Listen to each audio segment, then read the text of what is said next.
केंद्रीय मंत्री रामविलास पासवान गईची मछली और सादी रोटी बड़े ही चाव से खाते थे। पासवान जब भी अपने संसदीय क्षेत्र में आते, कार्यकर्ताओं और उनके चहेते लोग पोखरे की ताज़ी मछली निकालते थे और बनाते थे। वे जनसभा और बैठकों के बाद बड़े ही प्रेम से कार्यकर्ताओं और अपने समर्थकों के साथ बैठकर भोजन करते थे।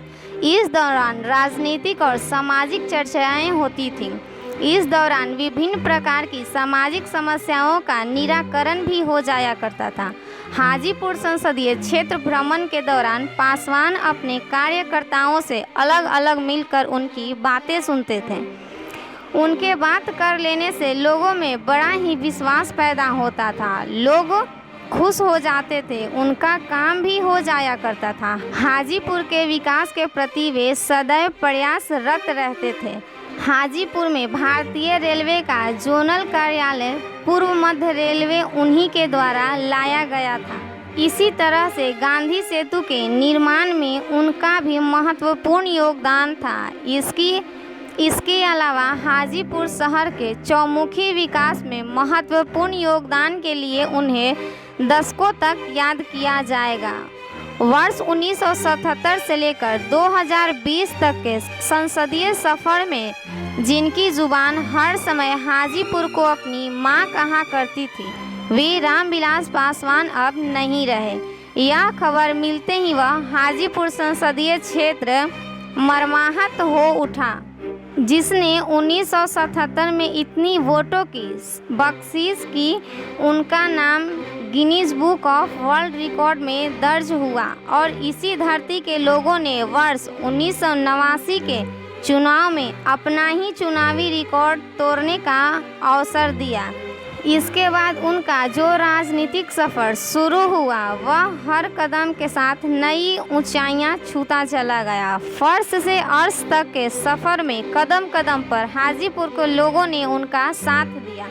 इतना ही नहीं, जब अपने गिरते स्वास्थ्य के कारण वर्ष 2019 का चुनाव लड़ने में असमर्थ जताई तो इस क्षेत्र ने उनके भाई पशुपति पारस को उनका ही प्रतिरूप मानकर संसद में भेजा।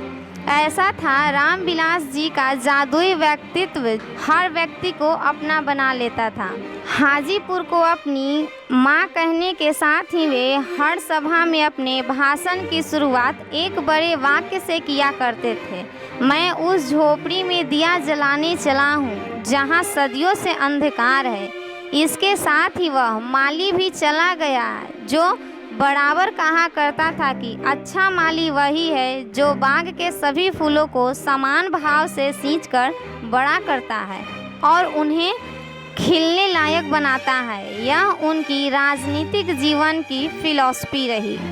केंद्रीय मंत्रिमंडल में श्रम कल्याण मंत्री, रेल मंत्री, कोयला एवं भूतत्व मंत्री का दायित्व निभाने के बाद अभी खाद्य एवं आपूर्ति मंत्री का दायित्व निभा ही रहे थे कि काल ने उन्हें हमसे छीन लिया।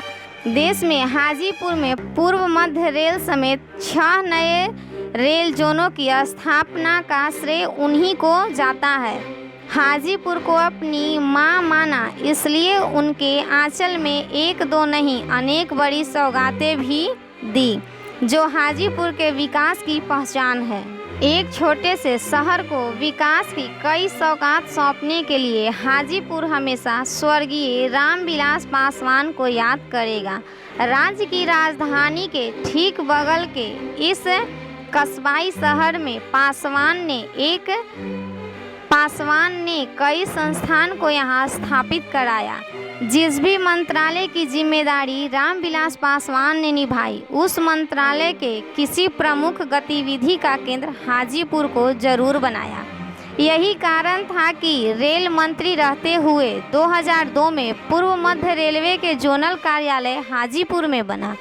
कई अधिकारियों का आवास पटना में होने के बाद भी पूर्व मध्य रेलवे को हाजीपुर के नाम से जाना जाता है। इसी तरह 1994 में central institute of plastic engineering एवं टेक्नोलॉजी का संस्थान हाजीपुर के औद्योगिक इलाके में खुला। 1998 में होटल मैनेजमेंट संस्थान और 2007 में नाइपर जैसा प्रमुख संस्थान रामविलास पासवान के ही प्रयासों का नतीजा है। बाद में भले ही इन प्रमुख संस्थानों का विकास स्थानीय राजनीति की भेंट चढ़ गई, लेकिन हाजीपुर जैसे छोटे शहर में देश के दूर दराज इलाके के छात्र यहाँ शिक्षा लेने आते थे। सिपेट में तो हाजीपुर और आसपास के कई जिलों में छात्र पढ़ाई पूरी कर देश के कई स्थानों पर नौकरी या व्यवसाय कर रहे हैं। नाईपड़ की स्थापना के बाद साल बीतने के बाद भी इस स्थान का संभावित विकास नहीं हो पाया, लेकिन आज भी यहाँ सुदूर कश्मीर तो दक्षिण केरल राज्य के छात्र पढ़ाई करने आते हैं। इसका लाभ स्थानीय छात्रों को भी मिला। ऐसे में जब हाजीपुर को अपनी मां का दर्जा देने वाले रामविलास पासवान